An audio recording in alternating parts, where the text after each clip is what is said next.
அனைவருக்கும் வணக்கம். நான் அஸ்ட்ராலஜர் சித்தம் செல்வராஜ்.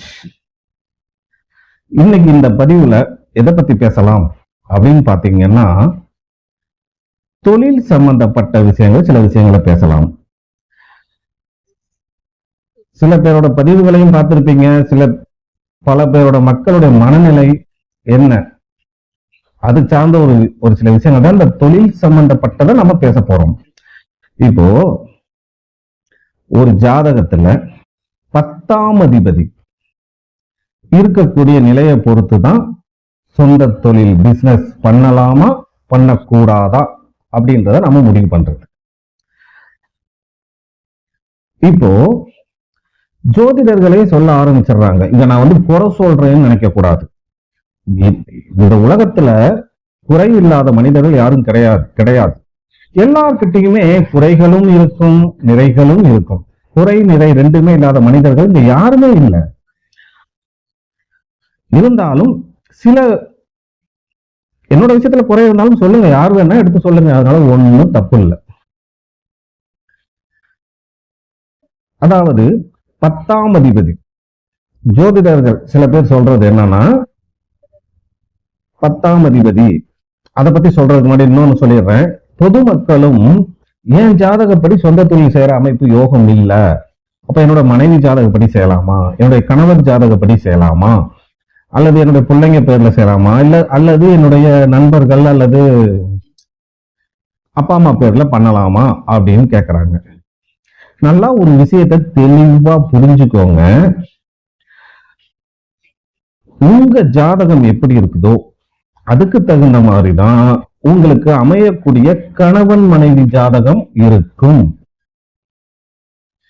உங்களுக்கு பிறக்கக்கூடிய குழந்தைகளோட ஜாதகமும் அமைஞ்சிருக்கும். இது புரியுற மாதிரி சொல்லணும்னா நல்லா புரிஞ்சுக்கோங்க. 10 புள்ள பெற்று கடைசி வரைக்கும் பொருளாதாரத்துல மேல வராதவங்களும் இருக்காங்க. ஒரே ஒரு பிள்ளைய பெற்று கோடீஸ்வரன் ஆனவங்களும் இருக்காங்க. அதனால குழந்தைகளை அதிகமா பெற்றுக்கிறதுனால நம்ம தலையெழுத்து மாறிடும். நம்ம ஜாதகம் இந்த விஷயத்தை சப்போர்ட் பண்ணலன்னா கணவர் ஜாதகம் இதாகும், கணவன் மனைவி இது அல்லது பிள்ளைங்க ஜாதகம் இதாகும் அப்படின்லாம் நினைக்க கூடாது. உங்க ஜாதகத்தை ஒட்டி தான் அந்த ஜாதகம் எல்லாம் அமைஞ்சிருக்கும்.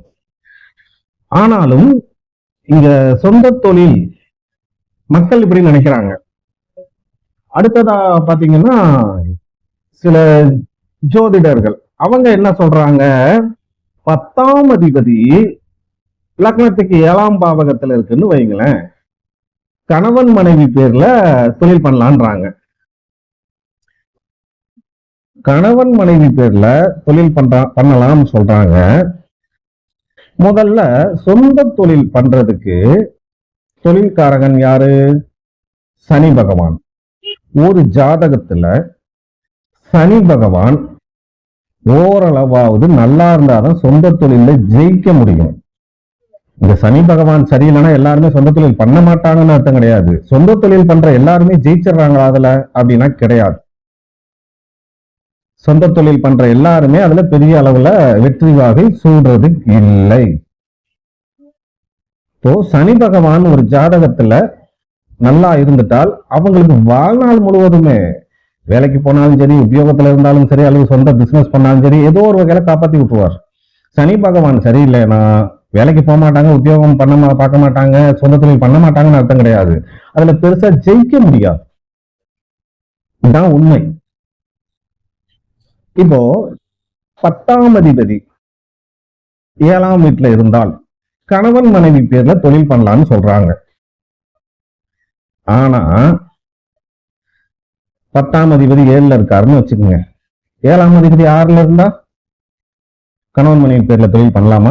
பண்ணக்கூடாது. அல்லது 10ஆம் அதிபதி 7ல இருந்து 7ஆம் அதிபதி நீச்சமாயிடுறாருன்னு வச்சுக்கோங்க. அப்ப சொந்த தொழில் பண்ணலாமா? கணவன் மனைவி பேர்ல பண்ணக்கூடாது. பொதுவா சொல்லிடக்கூடாது 10ஆம் அதிபதி 7ல இருந்தா கணவன் மனைவி பேர்ல தொழில் பண்ணலான்ட்டு. அங்க 7ஆம் அதிபதி என்ன நிலைமையில இருக்காருன்றத பார்க்கணும்.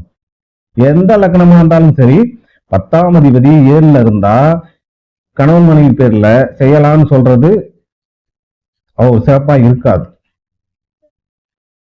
ஏழாம் அதிபதி நல்லா இருந்தா செய்யலாம். இப்போ உதாரணமா ஒரு கன்னி லக்னத்தை எடுத்துக்கங்க. கன்னி லக்னத்துக்கு 10ஆம் அதிபதி யாரு? புதன்.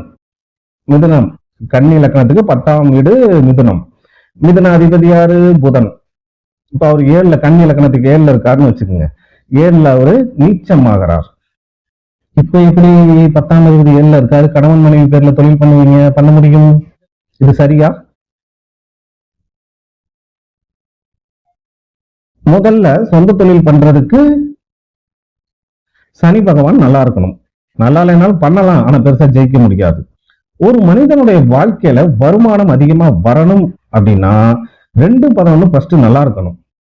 2-11 கெட்டு போச்சுன்னா பெருசா வருமானம் வராது. வாழ்க்கையில சம்பாதிப்பாங்க, வருமானம் வரும், பெரிய அளவுல வராது. இப்படி 2-11 கெட்டு போனவங்க சொந்த தொழில் செஞ்சு பெருசா சாதிக்க முடியுமா? முடியாது. பணபரஸ்தானம்னு சொல்றோம். 2, 5, 8, 11. இந்த 2, 5, 8, 11 2ஆம் வீடு வருமானம், நாம சம்பாதிக்கக்கூடிய வருமானம். 5ஆம் வீடு பூர்வீகத்தினால வரக்கூடியது, அதிர்ஷ்டம், இந்த ஷேர் மார்க்கெட்டு, லாட்டரி சீட்டு, ரேஸ், சூதாட்டம், இதுல வரக்கூடிய வருமானம். நம்மளுடைய அதிர்ஷ்டத்தினால வரக்கூடிய வருமானம் 5ஆம் வீடு. 8ஆம் வீடு எதிர்பாராத வருமானம், இந்த டாக்குமெண்ட்ஸ் சம்பந்தப்பட்ட, உயில் சம்பந்தப்பட்டது, புதையல் கிடைக்கிறது, லாட்டரி சீட்டு வருமானம் வச்சுக்கலாம், எதிர்பாராத தனயோகம். 11ஆம் வீடுன்றது லாபம். இப்போ இந்த 2, 5, 8, 11 ரொம்ப மோசமா கெட்டு போச்சுன்னா இந்த 10ஆம் அதிபதி எங்க இருந்தாலும் சொந்த தொழில் செஞ்சு பெரிய அளவுல ஜெயிக்க முடியுமா அப்படின்னா முடியாது. இப்போ 10ஆம் அதிபதி 7ல இருந்தா இப்படி உதாரணமே சொல்லிட்டோம். ஆனா 10ஆம் அதிபதி 7ல இருந்தா கணவன் மனைவி பேர்ல தொழில் செய்ய சொல்லி ஒருத்தர் சொல்றாரு. அப்படி செய்யக்கூடாது. உங்க ஜாதகத்துல தசா புத்தி சரியா வந்தாதான் உங்க பேர்ல நீங்க பண்ணணும். இன்னொன்னு, இந்த ஒரு ஜாதகத்தை வச்சு மொத்தமா எல்லாத்துக்கும் பார்த்துக்கிறதுல எனக்கு உடன்பாடு கிடையாது. சொல்லலாம், எல்லாத்துக்குமே, எல்லா உறவுகளுக்கும் சொல்லலாம், நல்லா இருக்கு, நல்லா இல்ல, அவ்வளவுதான் சொல்லலாம். ஆனா ஃபைனல் முடிவு அவங்க ஜாதகத்தை பார்த்து எடுக்கிறது தான் கரெக்ட்.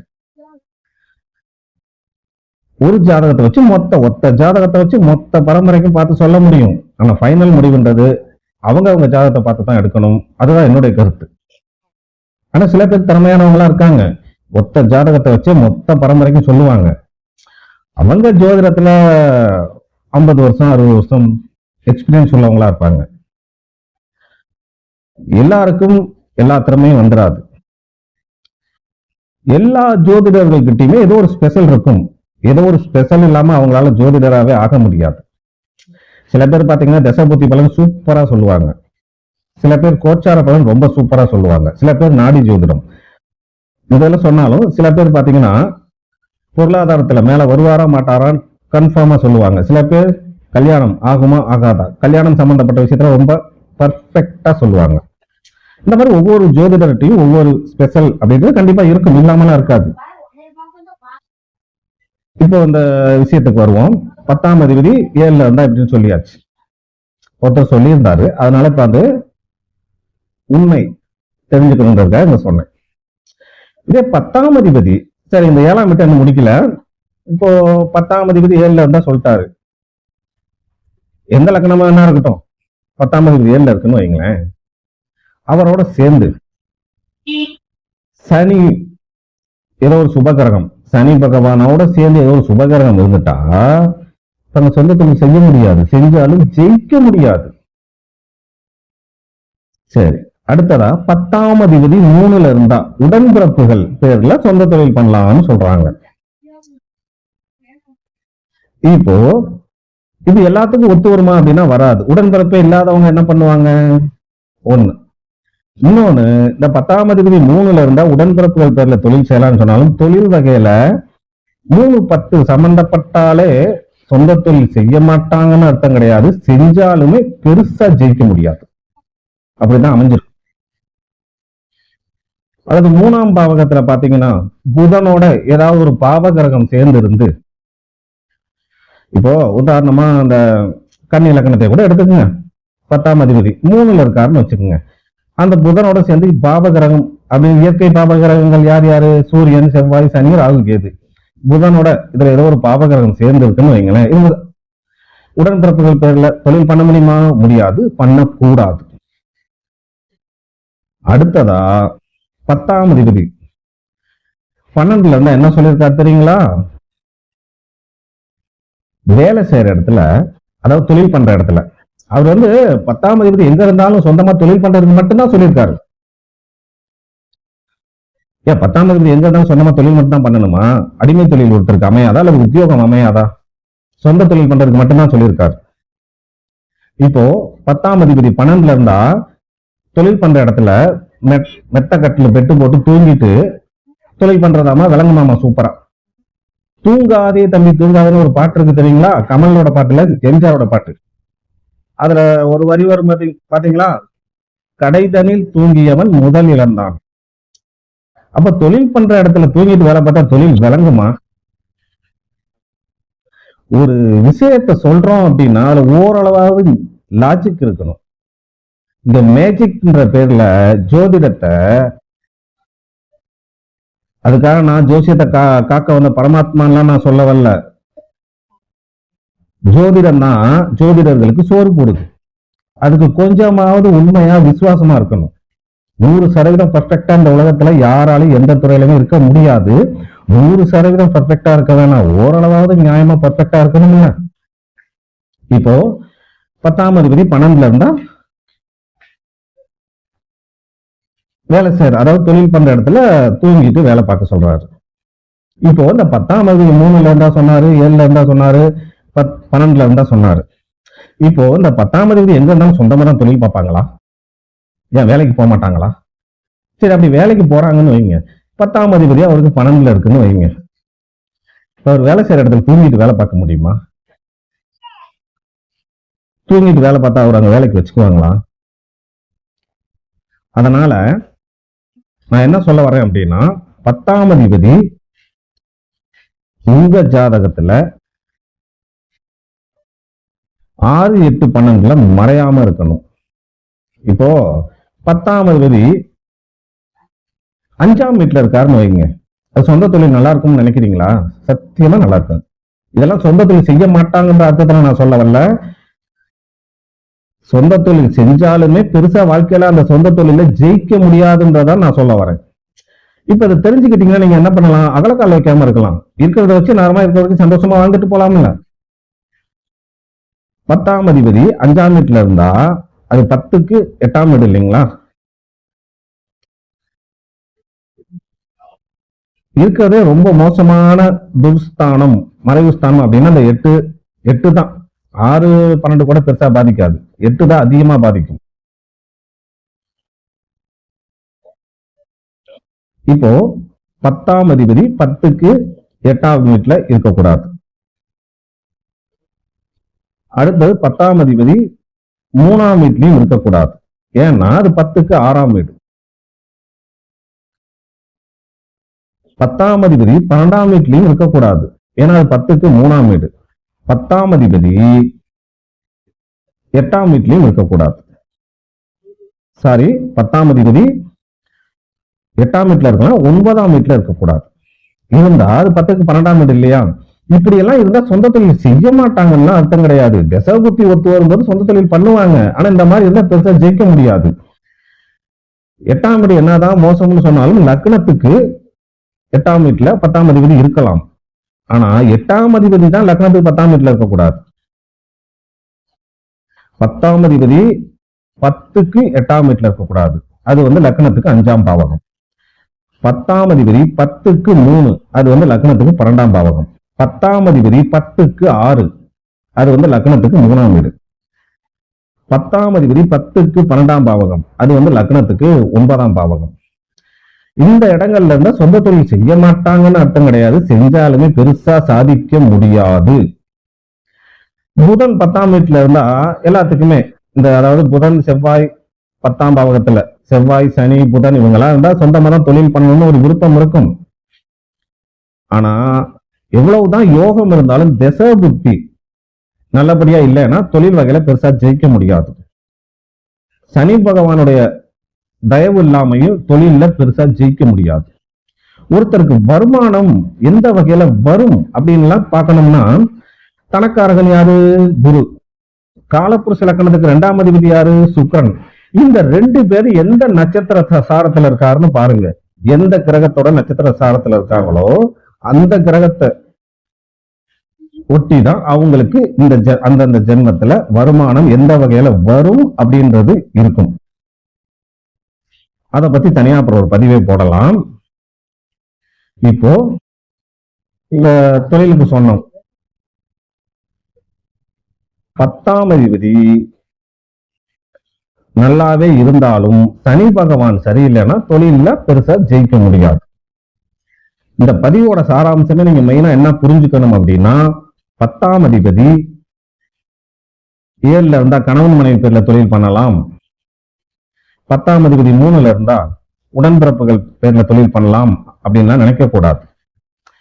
இப்போ 10ஆம் அதிபதி 3லயே இருக்குன்னு வைங்களேன், அதை கூட அதாவது புதன் இருந்து புதனோட ஏதோ ஒரு சுபகிரகம் சேர்ந்திருந்தா செய்யக்கூடாதுன்னு வச்சு அது சரியா இருக்காது. இதே 10ஆம் அதிபதி 7ல இருந்து சனி, ஏற்கனவே இந்த வீடியோல சொன்ன ஒரு விஷயம் தான் திரும்பவும் சொல்றேன், 10ஆம் அதிபதி 7ல இருந்து சனி ஏதோ ஒரு சுபகிரகம் சேர்ந்து இருந்துச்சுன்னு வைங்க, பார்ட்னர்ஷிப் கூட செய்யக்கூடாது. செஞ்சா அது பார்ட்னர்ஷிப்பா ஒரு சிறப்பா இருக்காது. இன்னொரு மிகப்பெரிய ஒரு விஷயம் என்னன்னு பாத்தீங்கன்னா, எல்லாமே நல்லா இருக்கு, சூப்பரா இருக்குன்னு வச்சுக்கோங்க, நீங்க எந்த லக்னத்துல வேணாலும் பிறந்திருக்கலாம். விருச்சிகம் ராசியில ஒரு கிரகம் இருந்து திசை நடக்குதுன்னு வைங்க, திசை புத்தி அந்தரம், திசைன்றது அதிக நாள் வரும், புத்தின்றது சில, அதாவது திசை அப்படிங்கிறது பல வருஷம், புத்தி அப்படிங்கிறது சில வருஷம். புத்தி நடந்தா கூட பரவாயில்ல, சமாளிச்சுக்கலாம். ஆனா திசை நடக்குது அப்படின்னா சொந்த தொழில் செய்ய மாட்டீங்கன்னு அர்த்தம் கிடையாது, நீங்க எதிர்பார்க்கிற மாதிரியான ஒரு லாபம் இருக்காது. எந்த லக்னமா இருந்தாலும் சரி, 10ஆம் அதிபதி விருச்சிகம் ராசியில இருந்து திசா நடக்கும்போது, திசா புத்தி அந்தரம் நடக்கும்போது தொழில் வகையில மைனஸா தான் இருக்கும், தொழில பாதிக்கும். உங்க ஜாதகத்துல எந்த லக்னமா இருந்தாலும் சரி, 2ஆம் அதிபதி மகரத்துல இருக்குது அப்படின்னா வருமானம் சார்ந்த வகையில, எந்த லக்னமா இருந்தாலும் சரி, 2ஆம் அதிபதி மகரத்துல இருந்து மகரம் ராசியில இருந்து தசா புத்தி நடக்குதுன்னு வைங்களேன், அந்த டைம்ல வருமானம் நீங்க எதிர்பார்த்த மாதிரி இருக்காது. அதே மாதிரிதான் 11ஆம் அதிபதி துலாம் ராசியில இருந்து திசையோ புத்தியோ நடக்குதுன்னு வைங்களேன், அந்த காலகட்டத்துல நீங்க எதிர்பார்க்கிற மாதிரியான தொழில் வகை லாபம் அப்படின்றது இருக்காது. ஆனா அதுக்கு அடுத்து வரக்கூடிய தசா புத்தி நல்லா இருக்குன்னா அதிகமா வரும். இதுவரை நான் சொன்ன விஷயங்கள் உங்களுக்கு பிடிச்சிருந்துச்சுன்னா பதிவை லைக் பண்ணுங்க, உங்க கருத்துக்களை சொல்லுங்க, கமெண்ட் பண்ணுங்க, நம்ம சேனலை எல்லாருமே சப்ஸ்கிரைப் பண்ணுங்க. மீண்டும் அடுத்து ஒரு பதிவில் சந்திப்போம். அதுவரை உங்களிடமிருந்து விடைபெறுவது உங்கள் அஸ்ட்ராலஜர் சித்தம் செல்வராஜ். நன்றி, வணக்கம்.